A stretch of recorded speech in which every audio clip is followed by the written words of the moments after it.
So I'm in the enviable position of standing between you and the end of the conference. Oh, joy. I'm here to talk about the CIDR working group in the IETF. The CIDR working group is working on the resource PKI that you've heard mentioned a couple of times here. I'm giving you my own interpretation of the status of various items, various issues that have been discussed recently. I'm not speaking in any official capacity. I'm in the lucky position that many of the people who are hotly involved in some of this discussion decided not to come to this NANOG, so they can complain to me on email, but they can't throw fruit. This is a reminder of what the resource PKI is. It's certificates which capture the prefix allocations so that you can state with some authority who is the holder for any particular prefix by following the certificate chain. That work is fairly mature. The certificates have been discussed, and we're about ready for last call on some of those things. Beyond the certificates, there's something called the route origin authorization, the ROA, and that's the routing part. That's where the prefix holder gets to say who is the authorized AS to originate a route for this particular prefix. And it's set up so that a prefix holder can authorize multiple ASs to originate a route to its prefix. Okay, so now to the issues. We got started discussing how this might actually get employed in routing operations. One of the first ideas was a ROA sounds a whole lot like a route object in RPSL. There are people who use RPSL route objects to generate prefix filter lists. So there was an idea to map a database of ROAs to create similar route objects, very simple route objects. This is great because it fits in with all existing prefix filter generation tools, because they'll let you take input from multiple RPSL route object databases. But there's an interesting caveat that the route object is attested to by both the prefix holder and the AS holder. The ROA is only attested to by the prefix holder. So you can come up with an interesting situation that Jeff Houston was kind enough to point out to everybody. Suppose you are a ISP that uses route objects to generate prefix lists. Suppose you have a neighbor who doesn't produce route objects at all. Kind of depends on what you do with that. There are no route objects for these prefixes information. If you generate no filter at all, that is, you accept anything from that neighbor, then there's no problem. If you generate an empty filter from no route objects, you generate an empty filter, then you're blocking all prefixes from that neighbor. Then somebody else produces I got this one. Somebody else produces a ROA. Their ROA becomes the only input to your route filter. You generate a filter list that has one entry on it, and then you block everything. And I think I got those backwards. So the question is, would this system of generating route objects from ROAs work in with your existing prefix generation tools, and how well would it work, and would it present you with some additional problems? The fix to the particular vulnerability is to take care what you do if you are generating prefix filters from databases, and one of the databases is generating from ROAs. Okay, so the second issue is, where's the root to this RPKI? In the prefix allocation hierarchy, the root is IANA. IANA issues /8s to the RIRs, and it goes down from there. No problem. We're not certain that IANA will take on the task of producing the root to this RPKI. Nothing says that they won't, it's just that we don't have assigned on the dotted line that they will. If they don't, the next logical candidate is for the RIRs, but that's multiple routes, and you don't want them conflicting with each other. You don't want RIPE issuing certificates for prefixes that Aaron says they are properly authorized for. So if you have these multiple routes, then operators can decide on their own who's authorized to speak for what prefixes, but then they have to update that every time that the RIRs get different /8s. That begins to sound a lot like bogon filters, and we all know how successful bogon filter updates have been.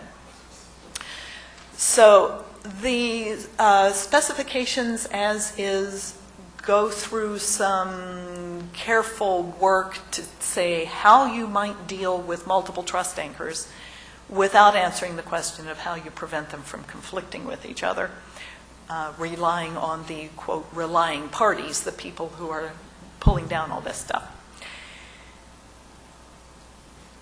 There are people who have been very vehement on the list that the specifications should say IANA, that there is one route, it's IANA, and nothing else will work.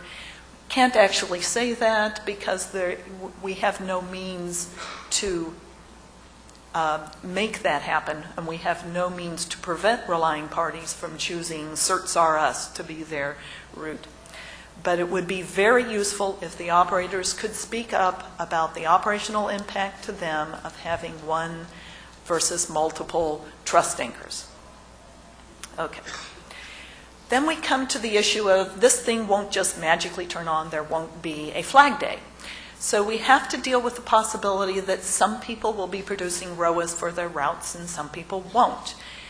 What do you do when you get in a route that has a ROA associated with it and a route that does not have a ROA associated with it? When we get to full deployment, this is not really a problem. Those routes which don't have ROAs are trash and you trash them. But which announcements in partial deployment, how do we represent which announcements are supposed to have ROAs so you know to pick up the one that has a ROA and drop the one that doesn't have a ROA?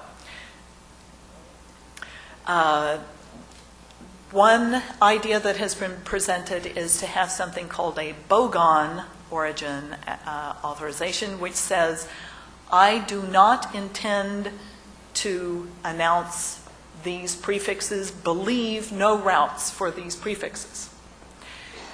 That's the definition, but when you get into the way that we're talking about validating things with those BOAs, if a BOA exists for a prefix and there's a ROA for the prefix, something that says, yes, this is okay, believe the ROA. So the BOA is more like, don't believe any routes except those that you do receive ROAs for.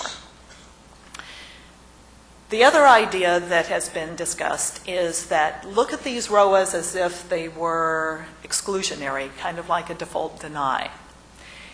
If there are ROAs for a route, no routes that don't have ROAs should be believed. But there's a problem with that if you're not going to announce it at all, you're not going to be producing any ROAs for this prefix. These might be prefixes that you've been allocated but you're not yet announcing, or they're prefixes for internal infrastructure. We had someone talking yesterday about attacks on their internal infrastructure, and so they decided just not to announce that anymore, but that doesn't mean somebody else can't announce it. So if you're not going to announce it at all, one possibility is create a ROA for some fictitious AS that would never be accepted, something like AS0. And then, because the set is exclusionary, no other routes that didn't have ROAs associated with them would be accepted. And we're beginning to discuss various ideas of if you had these sorts of things in the RPKI system, how would you use those in validating routes? If you looked at the route that you received. How would you compare a BOA to a ROA? Less specific prefix to a more specific prefix. All of those things are being discussed. So there are questions that would be nice for the operators to answer, like if the operational use under one of these scenarios was that you had to you had to create ROAs for all of the routes that you announce. Would that be a problem, or are you likely to do all or none? 2 minutes. Okay. Then there's the other partial deployment problem of you've decided to do the RPKI, you've decided to create ROAs for all of the routes that you announce. You allocate a prefix to a customer, they're not ready to do this yet. But they are multi-home, so they do want to produce route announcements on their own. How is somebody out in the world going to understand the difference between their route announcement and a more specific prefix hijacking against your valid routes? So one possibility is that if you have a clueless user, you take on the responsibility of producing ROAs for them. Or perhaps you create a new service that they subscribe to that would have you doing that, but who knows if they would pay money for this feature. If you do that, are you going to do it for your clueless customers, clueful customers? Are you going to take on the responsibility for the grandchildren? It would be nice to have some input from you about how this all happens. And please, get involved in the discussion. If there's any way that we can make the discussion simpler for you to get involved in, and you don't have to get involved in the multiple email chains. The only way to make sure that the answers to this are helpful for your sanity and helpful for your networks is to get your input. Thank you, Sandy.